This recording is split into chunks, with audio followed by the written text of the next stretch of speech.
একটা প্রশ্ন করি।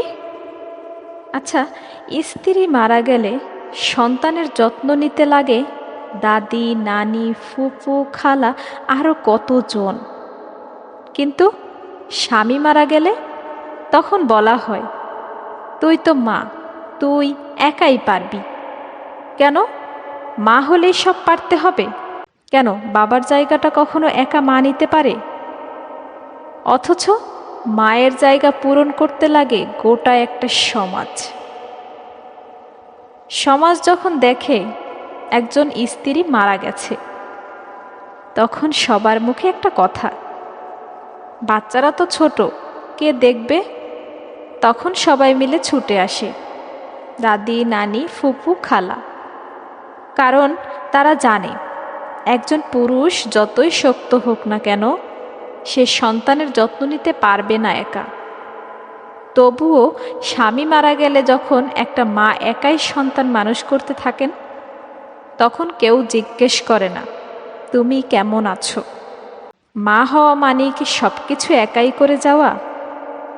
একজন মা যখন সন্তানদের জন্য দিন রাত যুদ্ধ করে, তখন সমাজ বলে তুই তো মা, সব পারবে। কিন্তু কখনো কি কেউ ভেবেছ এই মায়েটারও তো কাঁধ ব্যথা করে, মন ক্লান্ত হয়, একলা লাগে, কিন্তু কেউ পাশে দাঁড়ায় না, কারণ সবাই ধরে নিয়েছে তুমি তো মা। এই তুমি তো মা কথাটাই আজকের পৃথিবীতে সবচেয়ে অবহেলিত গালি। একটা সন্তান যদি বাবার ছায়া ছাড়া বড় হয়, সবাই ভাবে আহারে, কিন্তু সেই সন্তান যদি মায়ের ছায়া ছাড়া বড় হয়, তখন সবাই ভাবে ওর তো বউ আছে, মেয়ে আছে, কেউ না কেউ দেখে ফেলবে। একজন নারী শুধু মেয়ে হওয়ার কারণে যেন জন্মে থেকে কেয়ার গিভার, তার জীবনে ছুটি নেই। স্ত্রী মারা গেলে সবাই ছুটে আসে সহানুভূতি নিয়ে, কিন্তু স্বামী মারা গেলে ওই মাকেই বলে ভালো থাকতে শিখো, ওর জন্য বাঁচো। কেউ বলে না তুমি কষ্টে আছো কি না। পুরুষ কাঁদলে মানুষ ভাবে সে ভেঙে পড়েছে, নারী কাঁদলে মানুষ বলে নাটক করিস না। একজন স্বামী তার স্ত্রী হারালে তার জন্য সমাজে সহানুভূতির ঢেউ ওঠে, কিন্তু একজন স্ত্রী তার স্বামী হারালে সবাই ভাবে বাচ্চাদের জন্য হলেও মেয়ে ঠিক থাকবে। কে বুঝবে একটা মায়ের রাতগুলো ঠিক কতটা দীর্ঘ হয়, যখন ঘরে খাবার নেই, স্কুলের ফি নেই, আর ছেলের শরীরটা জ্বরে পুড়ে যাচ্ছে। মা মানে কি সে রোবট, যার ক্লান্তি নেই, কষ্ট নেই, অভিযোগ নেই? আমরা মায়েদের শুধু দিচ্ছি তুমি পারবে এর আশ্বাস, কিন্তু কখনো পাশে দাঁড়াচ্ছি না।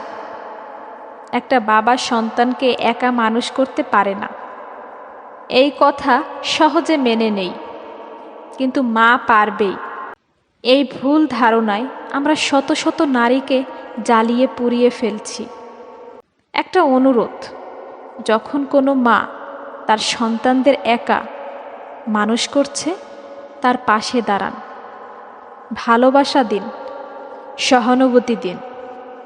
আর যদি কখনো স্ত্রী মারা যায়, দয়া করে ভাববেন না যে একজন পুরুষ একা পারবে। সন্তান মানুষ করা কোনো একক মানুষের কাজ না, এটা ভালোবাসা, সময়, সহানুভূতি আর আত্মত্যাগের একটা সমন্বয়। মা হলেও সে একা নয়, যেন সমাজটা বোঝে। আর বাবা হলেও তার পাশে দাঁড়ানো হোক আমাদের দায়িত্ব। ভালোবাসা হোক সমানভাবে, নারী পুরুষ উভয়ের জন্যই। মা সব কিছু পারে এই ধারণা নয়, মায়ের সব কিছু হোক সহজ, এই হোক আমাদের চাওয়া।